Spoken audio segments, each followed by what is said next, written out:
Hi everyone, this is Lou White and Dan Lachendro, and he wanted to open this thing up today with some of the signs that we're beginning to notice around us. How you doing today, Dan? Oh, real good, real good. Great. Yeah. Yeah, there's just a few things that kind of jumped out at me here over the past, I don't know, week or so, and it's kind of a mishmash of like some articles, some certain things in some of the articles that you sent me, and then one of your notes to me that you usually include when you send articles and this and that, and then one thing was out of another paper that I get from another source, and it's sort of things that are going on in the world, but I sort of outlined a few things there I just wanted to make mention for the folks that are listening to it. It might be kind of interesting. First thing I'd like to mention is there's an article that you had called Fall of Babel at the time of the end. I just want to read a couple things out of here real quick. The world has been led to expect a far different outcome that will actually be experienced. The Scripture of Truth describes a very rebellious and disobedient population in the last days, and those thinking that they will be justified for believing and not obeying will be in for the shock of their lives. Now, get ready for the ride of your life. A little flock of Yahushua's ambassadors are leading many to his name and to obey his commandments, calling them to turn from idolatry and be delivered. This is the order given by him to the first Natsarim at Matthew 28:20, and now he is awakening the last Natsarim through the distress or pressures in these last days. Like the plagues he sent on the disobedient Egyptians, the whole world will watch the fulfillment of 2 Chronicles 7, 13 to 15, Daniel 12, Yeshayahu or Isaiah 24, and Matthew 24, 11 to 13. Now, because they deny his name, they have made a covenant with death. So get out of the circuses. The reapers are coming. And the next little excerpt here is Scripture, Revelation 12:17. And the dragon has enraged with the woman, and he went to fight with the remnant of her seed. In other words, those guarding the commands of Elohim and possessing the witness of Yahushua Mashiach. Something far scarier than any ghost story is found at Yael or Joel 2. It describes the reaping of the earth by messengers sent out on the 10th day of the 7th moon. Judgment of unrighteous men and women will be quick, worldwide, and most vicious. Again, the reapers are coming. This was from a personal note that you sent to me a little while ago. Yahushua was at work in you and Phyllis big time in our last video. We had quite a few views in just one day. The anti-Messiah info that Yahushua gave us is causing a stir. Here's some encouragement that we are on target concerning our place in history as the last Natsarim. And the new book, Fall of Babel, will include this. Now, the symbol or mark being seen all around the internet represents a symbol of hate for Natsarim, and it's implemented by an organization called ISIS. And what it is, it's the Arabic letter N, and it takes on the appearance of a crescent and star, the symbol Islam adopted from the Hindu symbol of the destroyer in the Hindu Trinity. In Mosul, IS militants marked with spray paint the Arabic letter for N on all Christian property to be seized after the ultimatum. N, or the star and crescent, is the first letter of the Arabic word for Christian, or Nazrani, or Nazarene. In Israel, Christian tourists are called Natsarim. Now, there's different spellings and different pronunciations of those Natsarim, Natsarim, Nazrani, Nazarenes. The same term is used for Christians by those who hate Yahushua. Yahushua is using his last Natsarim with his message of love and can transform a hater into a servant. The ISIS Sunni movement has been using the Arabic letter for N to mark the homes of Christians. Ani hagafen atah Natsarim.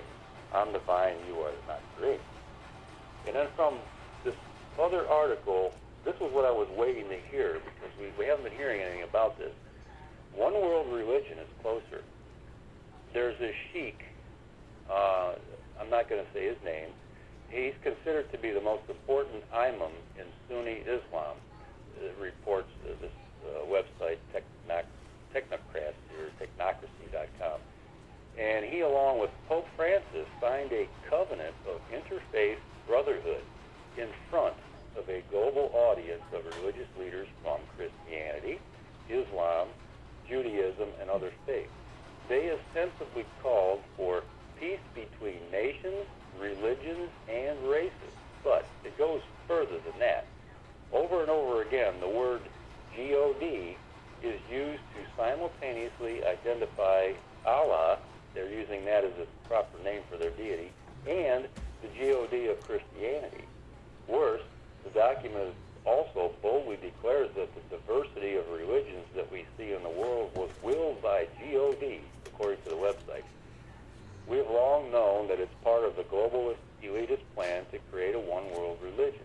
But to see the most important clerics from both Catholicism and Islam make such a public push for it is certainly dramatic, and something we wanted to make you aware of, since the mainstream media hid it behind their constant COVID-19 reporting. Now, this I have to say is from the Bob Livingston newsletter, and I wanted to just give him credit for putting this in his newsletter, and I only allowed to quote that with his permission. But I just wanted to bring this stuff to the forefront here, because I thought it was pretty interesting, because we haven't heard anything about the main Christian religion with this COVID-19 thing, and I knew there was something going on, but I just couldn't quite put my finger on it. But this here sort of brings it a little bit more to the forefront, so it's something to keep an eye on, just seeing where we're at here. So Yahushua is definitely leading us to see these things, and he's showing us things that we need to be aware of. If someone wanted to search for that agreement, what would it be called? Oh, let's see.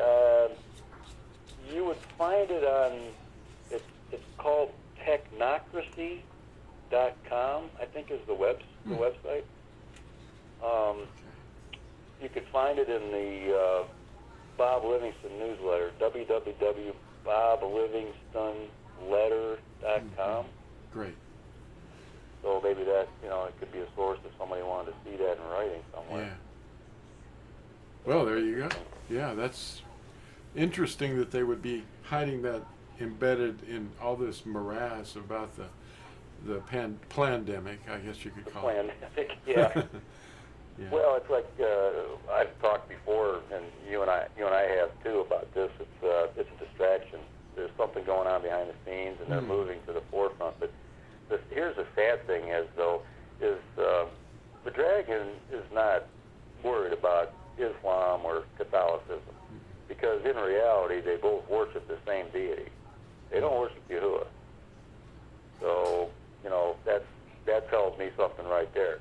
And because the Natsarim are being bashed all over the internet with the Arabic letter N, they know they're a minor group, and they know that that's where the real threat is from the commandment keepers, the ones who are obedient.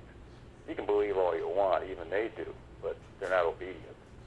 That makes a difference. Right. The obedience and disobedience are very apparent, and that's what repentance leads to, is obedience. If you stay disobedient and you say, "Oh yeah, I've repented," how does that work? I don't know. Yeah. Well, if you obey, then they have another label for you. Oh yeah, they call us a legalist. Yeah. That's okay. I'd rather be legal in the eyes of my Creator. How about you? Yeah, and we have a stop sign. We stop every day, every week. We stop on a certain day, and then we get accused by other people that, well, they changed it, and they don't know when, but they think the lunar Sabbath is setting the Sabbath. Oh for the yeah. weeks, and I don't know how they do the math on that one. no, it doesn't work. But there's a lot of problems that we have to face, and misunderstandings mostly. Well, one of the things too that a person has to ask themselves, why is there such a problem with the seventh day of the week being a day that people are resting on, the ones that are being, commandment keepers? I mean, nobody makes any noise about the sixth day or the first day or, the fourth day of the week, but boy, when you start getting on the seventh day of the week and you start resting according to commandment, boy, they just, you can see the spiritual realm just jumping up and down. They don't like that. Yeah. So that tells me something too. Well, one of the things is all this syncretism, the blending of religious ideas, which is, of course, happening right there in the news that you reported just a moment ago. The mixing together of all these ideas. It started out in Babylon, with Nimrod's rebellion, and then it downloaded into the reincarnation mythologies of astrology and Nimrod and Semiramis and Tammuz and the Trinity, and then the multiplying of these trinities and pagan names around the earth. But it really happened unexpectedly when the Silk Road, which was a trade route that brought all these things like incense and silk and pottery and things from India that Nimrod had trained them in. And then they brought it to the Middle East because India's borders swelled massively all the way to reach the Middle East and Saudi Arabia in 200 BCE. And this set up a religious interaction, and they put up these domes and all these like the Taj Mahal is in India, and it's a dome, with a couple of other smaller domes. And then you start seeing the similarity with St. Peter's Cathedral and going, hey, there's a dome, and there's two little domes, and then there's domes for these Capitol buildings, and all these Capitol buildings have the same thing going on. Big dome, two little domes, and so there's something similar there, and it all invaded the Middle East and then reached up into the Mediterranean around 200 BCE, and then it grew and grew and grew, and gurus and swamis and rabbis, all that rabbinical stuff happened. And they even have the same items that they wear, the little domed hats and the little stoles that it's all Hindu, and it's all coming at them, and they don't even recognize it. But the Natsarim's eyes have been opened. The Natsarim have had their eyes opened by Yahusha. And and this, look at this. I haven't really seen much of this, but have you ever heard of the tract that I had called "The Abomination of Desolation"? Yes. Do you happen to have that? Because I don't have it. I don't have it handy. I know it. I got it somewhere, but I don't have it in front of me. Well, I just reopened this thing because someone asked me if I had that, some information on it, and I couldn't find it. So I finally found an old file, and I printed out one. I'm going to have to upload this as a PDF again and make sure everybody can get this. But the last page, I changed it a little bit, and I added this addendum to the back, and it's right beneath this book. And of course, this book, Who is Allah, is this is a Hebrew word, and it's got that, see that symbol, this crescent and star. Oh, and yeah, that's that Arabic letter N that you just talked about. Well, it's also related to this book, Sunday Origins, and I mentioned this in both books, that Ravi Vara is the Hindi word for the Lord's Day, and it's the first day of the week. And it's interesting that it was inherited that way. So the Abomination of Desolation article, if you all are able to download this one from TorahZone.net, LambLegacyFoundation.com, or I'll have it shared around on LinkedIn and things. But this is what it says at the last paragraph. All right? It says, all right, and now you know who restrains for him to be revealed in his time. 200 years BCE, India's kingdom swelled to the Middle East. The Silk Road trade route brought Hindu ideas, like walking around buildings, praying with beads, bowing on mats, and Shakti and Shiva's symbol, the star and crescent, building architecture with phallus domes or phallic domes, depictions of Hinduism's highest act of worship, which is called Shivaling, with their Shivalingams.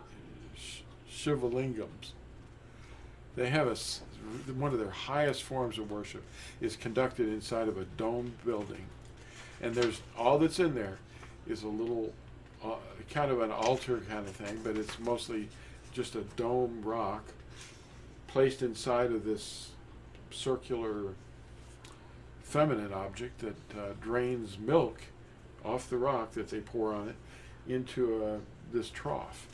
And buildings in large areas all over the world have these domes, and even the architecture of the milk receptacle around them, you know. Mm-hmm. Anyway, this is what's on the Temple Mount. It's Shiva's dome, and I don't have to worry about this too much because Jerusalem is not even mentioned in the Quran, so it doesn't matter what I say about this building. It's just and I was going by one of these spas the other day, and I looked over and I thought, wait a minute, what is that, a mosque? You know, it looked like a mosque, but it was really just a spa. I won't mention the name of the company, but they had the big dome and then two little domes, and it looked just like the Taj Mahal. Of course, people like architecture. It's just, you know, they're mimicking it, but it is interesting that all these connections are being made. Mm-hmm. Well, it's like what we said first off, that the signs around us. They're all. I mean, they've been there for a while, but you know, people are seeing them, but they're not perceiving what they're seeing. Now the perception is starting to come out a little bit more, little by little. People are starting to see these things. It's like the vision is starting to get clearer of the objects that are in front of them. And it's like, imagine you're a chef in the kitchen and you're making this big pot of stinky stew. Well, there's all kinds of ingredients that have been in there since you first started cooking it. Yeah. Well, now when you're getting towards the end of the recipe, there's a few more items that have to be thrown in that don't really have to cook so long because the time of cooking is getting shorter and it's coming to an end. Yeah. It's the same thing with what's going on here in the world today. There's the last few ingredients that are being thrown into this big pot of stinky stew before the whole thing is taken away. That's where we're at. Well, they were talking about the assemblies of people for sports and concerts and a number of other things that people get together under steeples. They're illegal.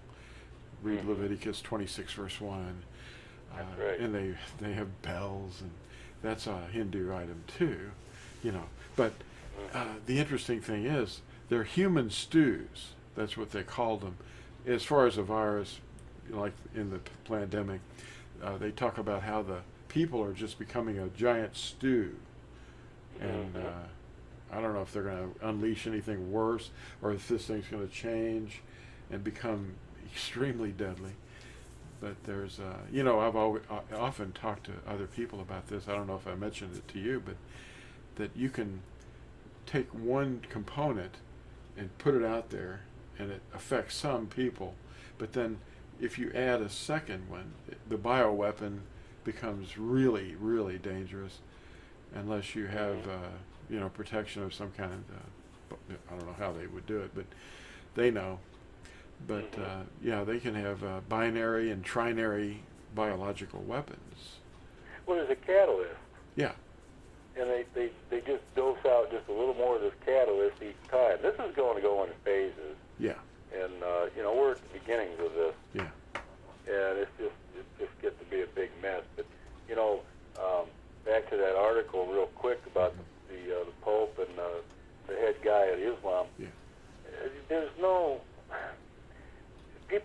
they have to realize that Islam came from Catholicism. So there's no threat there, no matter what the news is saying on the TV or anything. What happens is the Vatican, the papacy, they'll just clip their wings a little bit if they get too far out of line. They can take them out if they want to. It's interesting that you mentioned that. I mentioned that in this article. Okay. Yeah. Okay. Yeah. Yeah. So really, it's no threat there. It's a perceived threat that's not really there, but it's basically it's fed to the masses to create a certain mindset, and that's what's being foisted on the general public. So by the talking heads. So we just have to keep that in mind. But Yahushua is opening our eyes to these things, and he's giving us understanding, just like he said he would. So we need to be calm about this. And I'm not trying to scare anybody. We're just showing things that are really going on, and if you want to listen, that's great. If not, okay too. We're just messengers. Yeah, the information is here. We're in the information age. You can communicate within seconds across the globe. And it's the information is out there. It's just there's so much in one of these books that they go every weekend to ask somebody, well, what is this? What does he want me to do? What is this? What is all this information? He keeps saying it again and again. You need to obey me. And that's all he wants. And the poor people are going to these assemblies and asking these questions, and they're even paying the people up front to tell them what it says and what it means. But they're still being lied to. Yeah. That's sad. It is. They want to know, and they can't find out because they're being taught by the enemy, basically, to disobey. They don't, you can't obey that. That's too hard. Nobody can obey those commandments. Yeah. Yes, we can. With his help, we see it, and we agree with them. It's like they become our policy. It's what we love. Well, Lou, I always have a saying that I like to say, well, you can't push a chain, but you know what? When Yahushua's in you, he can. Yeah, he can do it. Yeah. Someone was, I was talking to a pastor, a leader of some organization, and he said, Lou, I agree with you on some of these things because you really can't disagree with the word, but yet they do. And he said, this last thing that I just said, that it's impossible for anyone to still be alive for 2,000 years, because Yahushua said, I say to you, some of you standing here will not taste death until the Son of Man returns in power. And he's saying this to us too, so we'll hear it and know it. And he said, it's just impossible. But Yahushua does everything that's impossible. Well, look how he opened the temporal portal for Eliyahu. I know. It's like, come on. Well, it's everything that you read about in there is impossible. He is Mr. Impossible. I think we had a video that we did called Mr. Impossible. We did, we did. You might want to link that to the bottom of this video on YouTube. Yeah, it's a wonderful time to be alive if you're in tune with what he's doing. And people are on the internet saying, I just got a message from the Lord, or G-O-D, or J-E-S-U-S, and the end is coming. And of course, they're not talking to the real Creator, are they? No. I think the one that's scared is the enemy. That's the one that's really upset. The enemy is very scared. Well, he has to operate inside the confines of time. Yeah. Whereas Yahuwah does not. No, he's already way ahead of him. Oh yeah. Yeah. It's like he watched. He made the chessboard, and. That's right. Yeah. Well, it's just like he knows the end from the way the beginning began. Yeah. So, who can top that? Nobody. if you just surrender, and you just say, well, I'm going to accept this, and just make it a radical acceptance. In the pledge is the Ten Commandments, and just say, I accept these. They're going to become my rules, and study them morning and night. The one that meditates in His Word, that's the Word, and you're going to be like a tree planted by streams of water, and your leaf will never wither. Meaning, you're going to have eternal life. That's right. And the living water is going to keep you. And of course, the living water is Him, in you. Yeah. The fountain. Well, here's a simple thing. There's an old saying, out of sight, out of mind. Well, put the covenant of love, the Ten Commandments, on your doorpost. Yeah. Where you go in and out of your house. That's what He said. When you go out the door, you're going to see them there. Read them. They're there. Yeah, these 10 words are changing prisoners. Hearts are changing. And they're in jail. They're locked up in a penitentiary somewhere. And they get a hold of the commandments, and it says, covenant of love. What? Then they start reading them, and they go, well, I can obey that one, and I can obey this one. And they're easy. He told us they were easy. And He said these are eternal. They're never going to go away. Jeremiah chapter 31 is one of my favorite chapters, and it does say that. Yeah, the enemy is in for a big shock. Well, I guess we could stop this video about right now. Is there anything you want to say at the very end of it?